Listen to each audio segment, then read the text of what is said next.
Hello, everyone, and welcome to this week's episode of Self Improvement Project. I hope everybody is well. I hope you are managing to deal with the change of weather and daylight well. I always feel like it has quite a naturally negative impact on my mood, but it makes me appreciate the sunlight a bit more. So I hope you're well with that.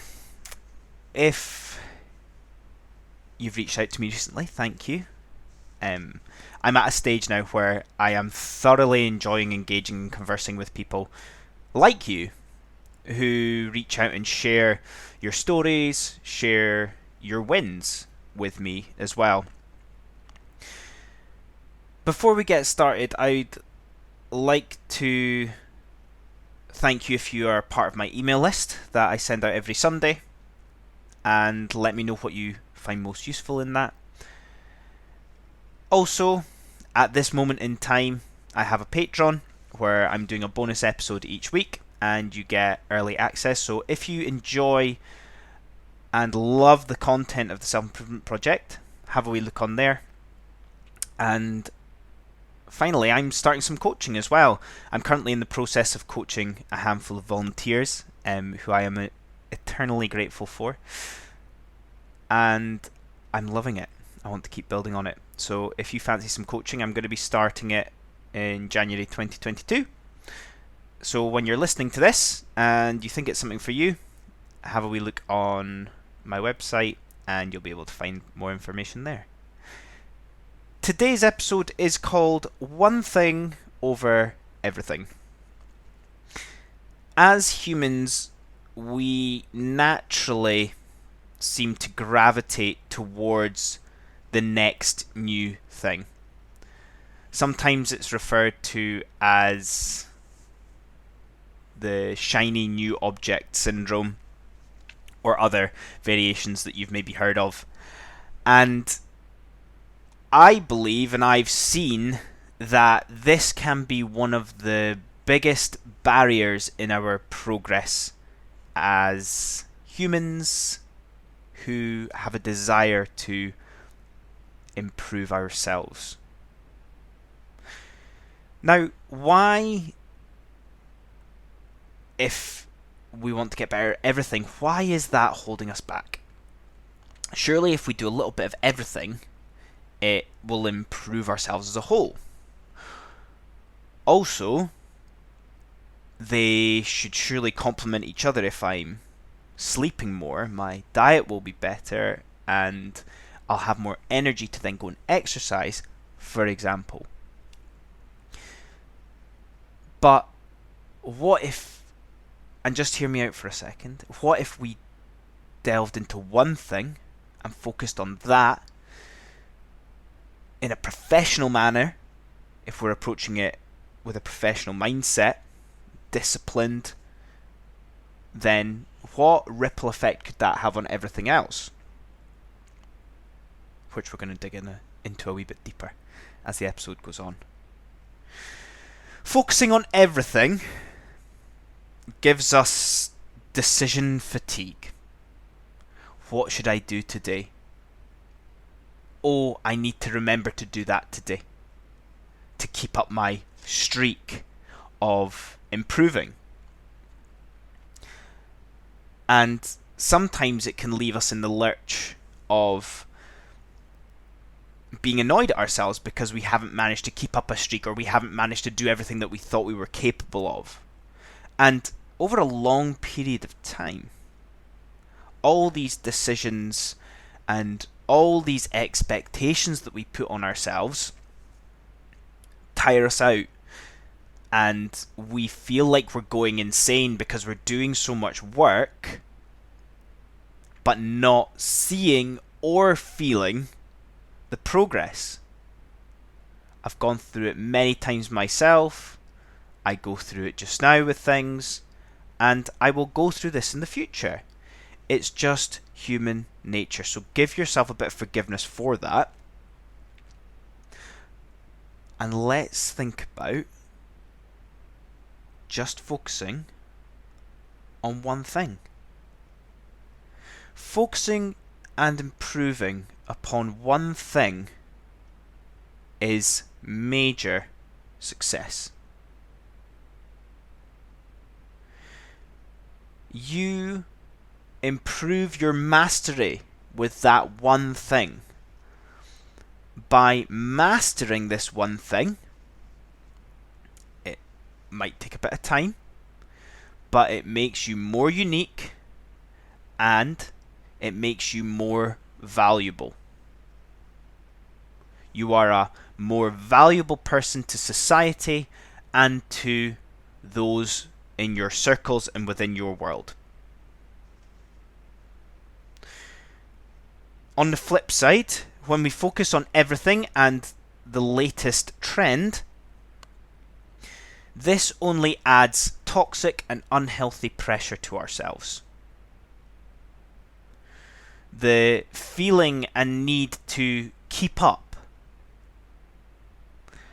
When was the last time that you realized that you were buying something or doing something because the rest of the world was doing it? The classic keeping up with the Joneses.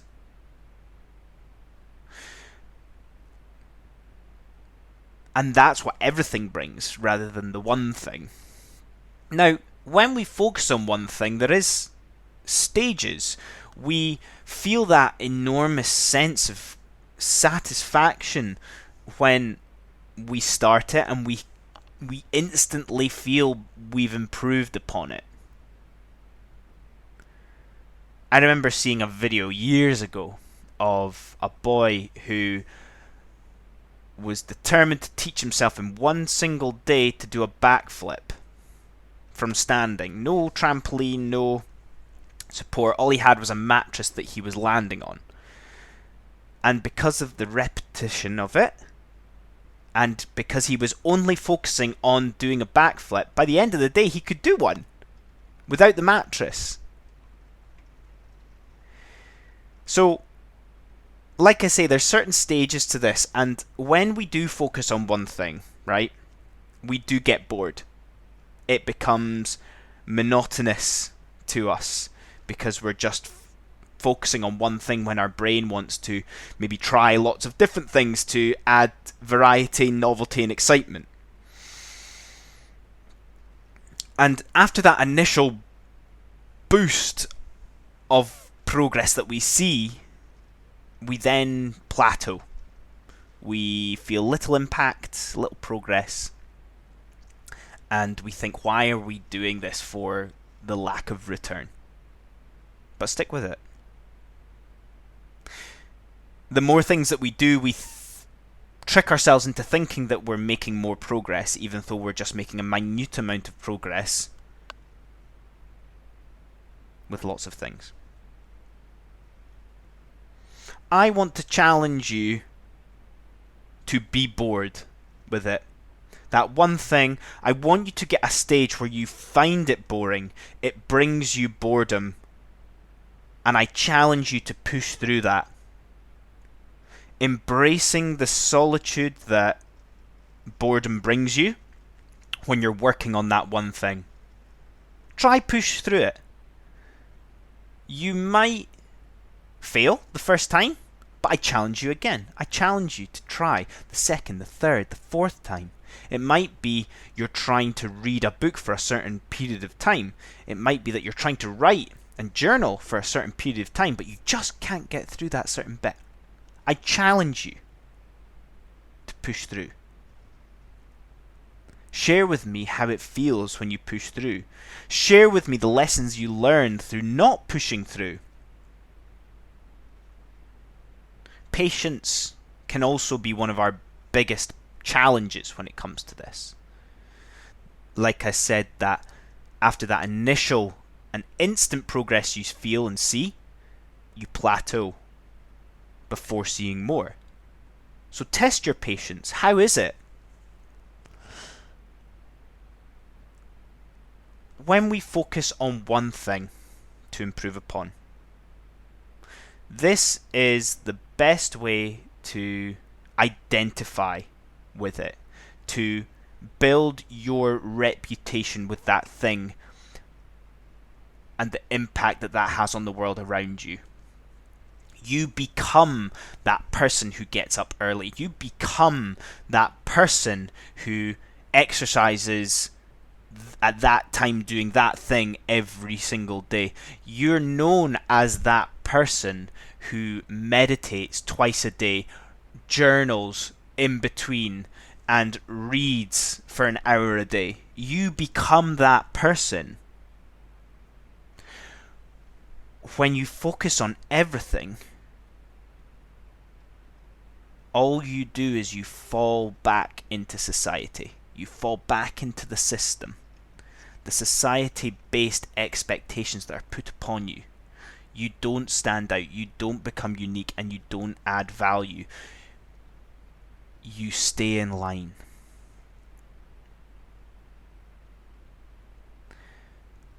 And those that focus on the one thing will be the people that you strive to be, that you look at with envy. Now, when you reach this satisfaction with the one thing, I challenge you to go deeper on it. You've broken the mold, congratulations. But can you go deeper? Can you make more impact? Can you become even more valuable? Can you become greater with this one thing? And I'll leave you with this to remember. We always need something to strive towards. Whether you feel lost listening to this, you need something to strive towards. I remember when I was in my job in 2018 and I felt lost. I felt stuck because I hated what I did. And that gave me something to strive for. When you get comfortable and you're happy with your life and you don't feel stuck and you don't feel lost, but you maybe feel lost because you've got everything you want, you always need something to strive towards. And that's us. Thank you very much for listening. If you enjoyed that, like I mentioned at the start, I have an email list that I send out every Sunday, and I don't think I've mentioned this for a while, but intended to be had with a nice hot cup of coffee on a Sunday morning, alongside your peace of mind. If you love what I do, have a wee look at the Patreon. If you want to work with me, have a look at the coaching. Thank you very much, guys. All the best, and I will see you next time. Cheers.